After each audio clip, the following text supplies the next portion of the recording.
This is the Aston Martin Heritage Podcast with Gary Taylor. Hello, and thank you once again for joining us on the Aston Martin Heritage Podcast. You are most welcome. So there I was on the way to Le Mans, but I was parked at the Portsmouth ferry port, waiting to board a ferry within an hour or so. And up came a gentleman to the car, and he was clearly an Aston Martin enthusiast, and we chatted, which was great. And as we were starting to part our ways, he offered me his hand and said, "Oh, by the way, my name is Adrian Feather." Now, I nearly exploded, and I think some of those of a certain vintage will also be infused by that, because Adrian Feather in the 1970s did a series of books, being the Aston Martin, a collection of contemporary road tests. And these covered road tests and magazine articles from the 1920s to the 1970s. There wasn't much on Aston Martin around at the time, long before the internet, so you had to rely on, the normal magazines and the very few books that were around at the time. He had just returned from the Aston Martin Heritage Trust, where he passed over some valuable archive material to our collections manager, and I thanked him and I mentioned my name, and he bellowed out, "So you're Gary Taylor." Now, normally when I hear my name mentioned with that degree of enthusiasm, it is normally a bailiff, but in this case it was much more friendly, and he heard of my name through the magazine AM News, where it pops up every now and again. Anyway, I grabbed my podcast mic, which I had, and he told me so many great stories about Batelli, Robin Hamilton, Brian Jocelyn, and many more from the rich AML history. And during this podcast, he identified that he had a signed copy of the Aston Martin Story of a Sports Car book. I say a signed copy. There were so many signatures that he identified, and he listed those out for me, and it will just blow your socks off. Anyway, enough for me for now. Here it is. Well, you never know who you're going to meet. That's going to be fascinating. I'm at Portsmouth Ferry Port, and a gentleman come up to me, and, well, gentlemen, tell me your name. My name is Adrian Feather. Adrian Feather. Now, those in Aston Martin circles, I think, will know you, but I greeted you and says, "You did the books." Indeed, I did, and that was a long, long time ago. 1974 was the first one. No, this is the road test compilation books. Compilations, yes. And that was followed quite rapidly by a second volume, which was the competition cars. That was the brown one, wasn't it? The first one was green. The first one was green, the second one was brown. And then I went to Rhodesia for a couple of years. When I came back, I got a job with Robin Hamilton, and while I was there, I put together Volume 3, which was the red one, which was the sort of immediately post-war Astons up to the DB Mark III, and then I did the final one, the blue one, which was DB4 onwards, basically the six-cylinder cars. Yeah. Sadly, I never got to do the V8s, but by that time it became quite a difficult job, because there were a huge number of magazines that suddenly burst onto the sales racks, and frankly, choosing which ones to include in these books was becoming quite an issue. What was your motivation to do these books in the first place? Because there was nothing around, really, was there? All right. Now, while I was a schoolboy, I collected Aston Martin road tests. And when I joined the club, I met up. The first person I met was Brian Jocelyn. And I showed him my collection, and I showed him an analysis I'd done of the road tests. And immediately he grabbed hold of this and said, "We must have this for the magazine." And lo and behold, a few months later, it appeared in AM Quarterly. And I'd only just joined the club as a 21-year-old, and all of a sudden I was in print. I notice you're very proudly wearing the AMOC 60 years badge. Indeed, I was encouraged to do so by the in the letter that accompanied it, saying wear it with pride, and I do. I'm very proud of my involvement with Aston Martin over the years. Right. My friend Brian Jocelyn, whom I miss enormously. Yes. He was a lovely fellow, and I knew him, his brother, his parents, right from the start. And of course, my other great friend was Roger Stowers, also dearly missed. Dearly missed, absolutely. Yeah, lovely guy. Characters at that time. not many left now. You mentioned just before the podcast that you've got an interesting story by some of the illustrations on the front of the second volume. Yeah. When I published the volume 1, I dedicated it to Bertelli. Yeah. And I took it round to his home and made a presentation of it to him. And while I was there, I noticed on the wall above his mantelpiece was a painting of himself driving LM1 at Le Mans in 1928. This was...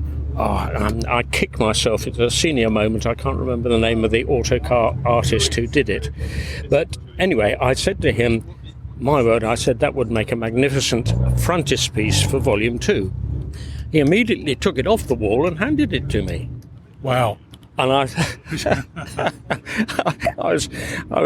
was amazed because it must have been something very special for him. Yeah, absolutely. To entrust it to me. Anyway, I took it home with me and I sent it up to Scholar Press, who were my publishers at that time, and it appeared as the frontispiece in Volume 2. But while it was with Scholar Press, I phoned up Telly and I said, look, I've had an idea. I'd like to have this published as a full-colour, full-sized reprint. Would this be all right with you? And he said, oh, I wish you would. So I said... Well, that was encouraging, wasn't it? Yeah, I was looking forward to a positive result, but this was a bit more so.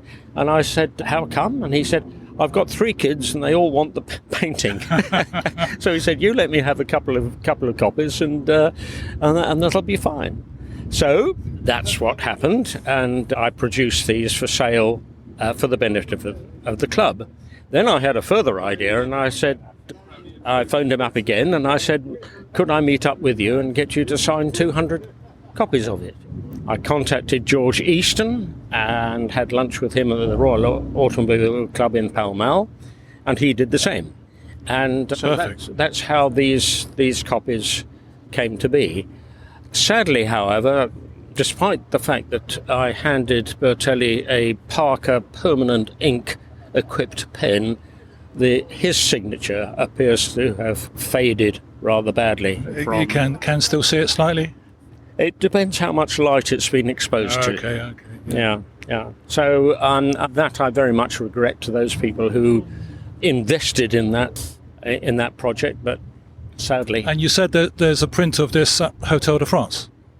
There is, yeah. Well, I'm on my way there now. there was last time I was there, anyway. Yeah. And there's one at the barn, of course. And, there's one at the barn, But I did deliver to them today a duplicate copy, same number, one that I had found in store at my home in France, quite unexpectedly, and it had been stacked away for all these years and therefore had not faded. So when I handed it to Sophie Anderton, I said, try and get hold of a conservator, if you can, to see if they can apply some sort of treatment to it that will prevent it from fading. Sophie will be all over that. Sophie is truly magical in this sort of thing. It'll be in the best of hands. She's just about to leave. I know she's going to leave. I know. Yeah. I'm very upset by that. I know. Yeah. While I was there, I showed her. Okay. Yeah. Right, we're just walking to Adrian's car. If you hear noises in the background, we're still in the car park and they're starting to load, so we might have to zoom off fairly soon. Surrounded by Aston Martin and sadly Porsches, but never mind. Right. Okay, we're back. Shortly after I joined the club in 1965, I started looking for a copy of Aston Martin's Story of a Sports Car. Very well known, very iconic book. By that time, it was out of print. Very expensive. A few years later, Jim Birchall, who was then secretary of the club, found a whole lot of unbound copies in a box, and he said he would get these bound and make them available to club members. So I have got one of those special club binding copies of the... Yeah. Right. Over the course of the years, I have managed to get it signed by George Abacassis, Oh, good grief. Chris Goodness. Angel, Gus Bertelli, Tony Brooks, David Brown, Marquis Camden, Dudley Coram, Alan Curtis, Ted Cutting, Sammy Davis, Jeff Duke, Eberron von Eberhorst, Bill Elwell Smith, George Easton, Jack Fairman, Maurice Mortgall, Walter Hayes, Anthony Heel, Claude Hill, Graham Hill, Eric Hind, Ted Inman Hunter and his wife Joan, Innes Ireland, Louis Clementaski, Taso Matheson, Sir Sterling Moss, Dennis Poor, Mike Salmon, Roy Salvadori, Carol Shelby, Gordon Sutherland, Eric Thompson, Graham Whitehead, William Wilson, Tommy Wisdom and John Wire, plus all of whom have subsequently passed away. My goodness, that's a roll call names. And also Ulrich Betz and Marek Reichman, who fortunately are still with us today. Similarly, racing with the David Brown Astons, Chris Nixon's book. Yes, very good. Those are the signatures that I've got in here. So that's an amazing autograph book, isn't it? You're suddenly my best friend. not many people have got one of those. No, that is truly amazing. Oh, fantastic. I'm so delighted to meet you. And all of those signatures I got myself. Yeah. So, I met a lot. And those signatures, unlike Bertelli, you can still see. Yeah. Oh, But fantastic. Bertelli was a lovely guy. He was, he was brought up in South Wales, don't you? No, it doesn't come He to was mind. the only Italian that I ever came across with a Welsh accent. And it was a lovely accent. It really was. It was a real joy talking to him. Yeah. Yeah. Oh, perfect. After leaving Aston Martin, he bought a farm, Rivermead Farm in Wargrave near Reading, and he bred pigs there. And he had as many trophies for pig breeding in his cabinet as he had for racing Aston Martins. Incredible. Didn't know that. It's just marvellous when you just Not many people know that. Not many people know that. No. Wonderful stories. Wonderful. I mean, that's the purpose of this podcast, just to grab the stories of the people. And it's such a joy to meet you. I mean, we just parked up next to each other. You come across and commented on the car, and you said your name. And I thought, Adrian, you're one of the first books I ever bought. Yeah, there we go. Well, there we go. Yeah. What's retirement for you now? What's retirement?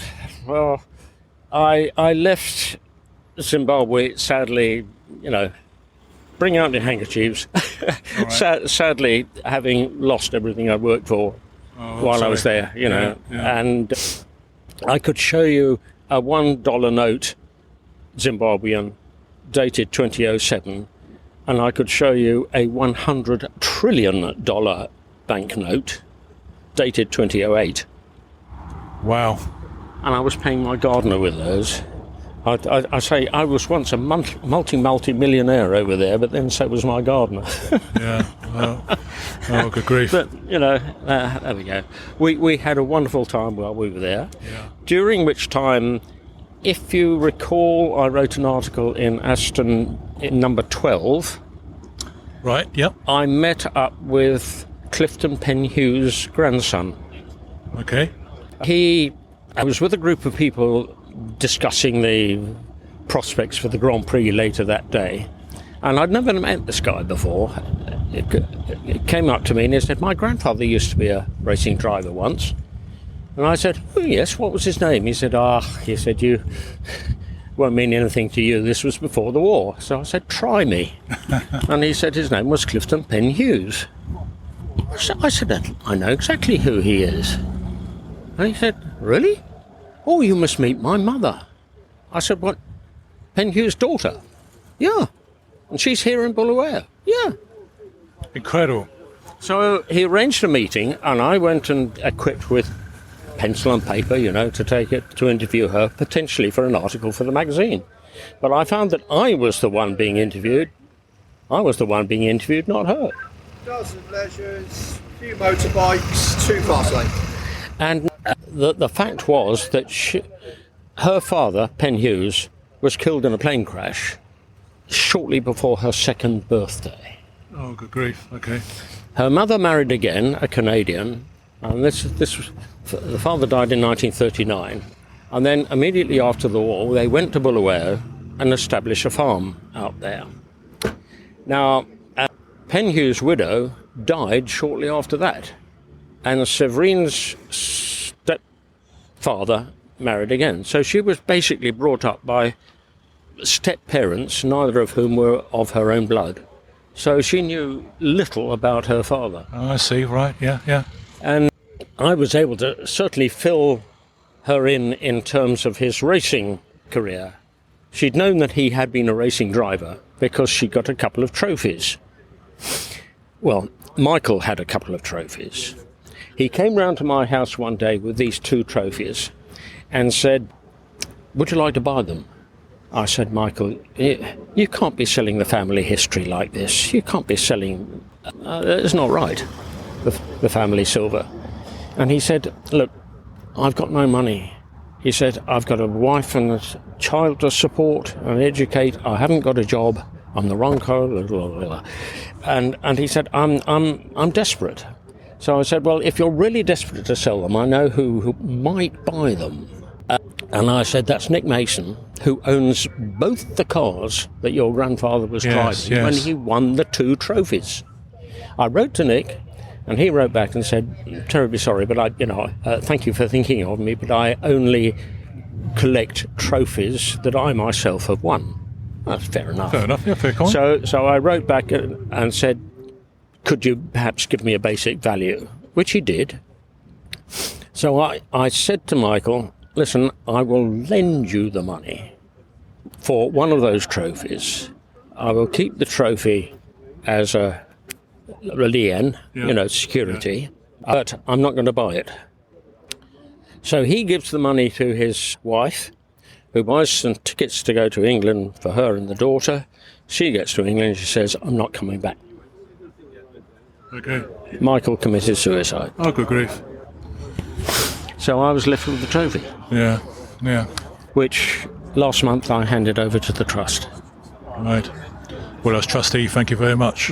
But sad story behind that, isn't it? A very sad story behind it. I said most of that story is in Aston 12. Aston 12, yeah. But what didn't appear in Aston 12 was the fact that Michael had finished it all. Yeah, very sad.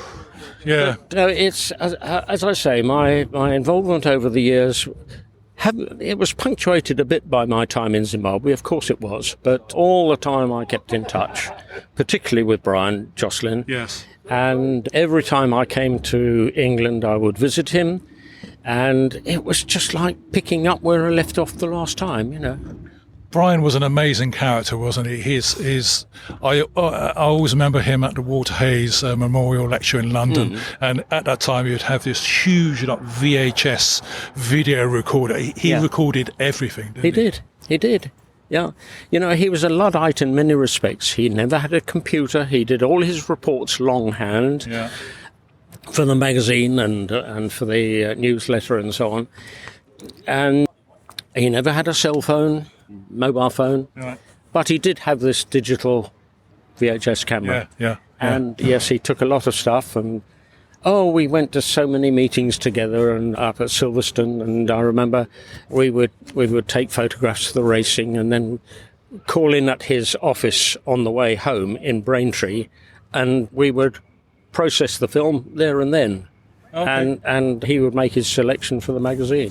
He was editor of it at the time, and I was his assistant. Okay, right. Yeah, I think we all were his assistants. So when I did some work with Brian, I was always in his awe. What about Roger Stowers? You mentioned him. Yes. Well, I got to know him really well when I was working with Robin Hamilton. What did you do with Robin Hamilton? Oh, well, I was his sort of financial director, whatever. Was that during director is overstating the case. It was the very first job that I ever had outside the profession, and he offered it to me when I came back from Rhodesia in 1978, and I stayed with him for a couple of years. But during that time, he had the Munchers' second outing at Le Mans. And I was... The Muncher generated my first interest in Aston Martin at Le Mans, because the 59 and the DP212s, wherever they were, a bit before my time. So when Aston Martin were coming back, in my mind, in the 70s, Robin Hamilton and the Muncher were, iconic, my hero. I was introduced to Aston Martins by Charles Lee, which won't a name that won't mean anything to you, but he was a study mate of mine at Tunbridge School, where we were educated. And his father, well, his parents invited me home to their home in Hampton Court for one expat weekend. And Dad turns up in a DB24 Aston Martin. Now, here was a car totally outside my experience of cars, and that was what enthused me initially. When we arrived at Hampton Court, he parked the car right beside a 1934 Mark II, a BGG 512, if I remember rightly. Okay, right. And from then on, Charles and I would follow the fortunes of Aston Martin. We're talking 1957. Yes. So when they won Le Mans in 1959, boy, did we have a party. as far as schoolboys can in a boarding school context, you know. So, that's basically where my Aston interest started. Adrian, it's been a joy speaking to you. Thank you so much. Well, here we are in the ferry port, both waiting. You're going to Cherbourg, I'm going to Caen, and there we go. I said, we're going to do a podcast with you. I'm sorry that you're not coming to my way, because it would be a joy to sort of entertain you at home. But, it'd be lovely. We can turn left, Ben, can't we? What are you doing on the way back? We're going on the way back, yeah. Perfect. Well, there we go. Well, let's keep in touch. I gave you my card earlier. Indeed, you did. And thank you very much indeed, Gary. And I'll be very surprised to hear how this comes out, because it'll be perfect. You'll be surprised how long we got here. Actually, it's going to be a podcast on its own. It's great. It's been absolutely joy. And this is Ben Valbray. Valbray. I worked for the club for a little while doing events for about 5-6 years. Yes. So I helped run all the events and really enjoyed learning all about all the different cars and the history. Yes. I was hoping to see Dom today, but he's having a week off. Apparently. Yeah, he's having a week off. Yeah, he's having some time off. Yeah. Well, thanks very much for coming to the Trust and handing us some more material. I say, as trustee, I really do appreciate that. Yeah.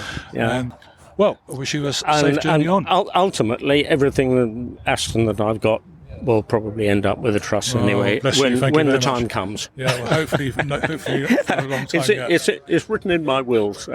All right, perfect. Adrian, thanks very much. Cheers. Bye-bye. Cheers, mate. Discover more about the story of Aston Martin, the cars, the people, the history with the Aston Martin Heritage Trust. You're always welcome to visit us at our museum in Oxfordshire, so find out more via amht.org.uk.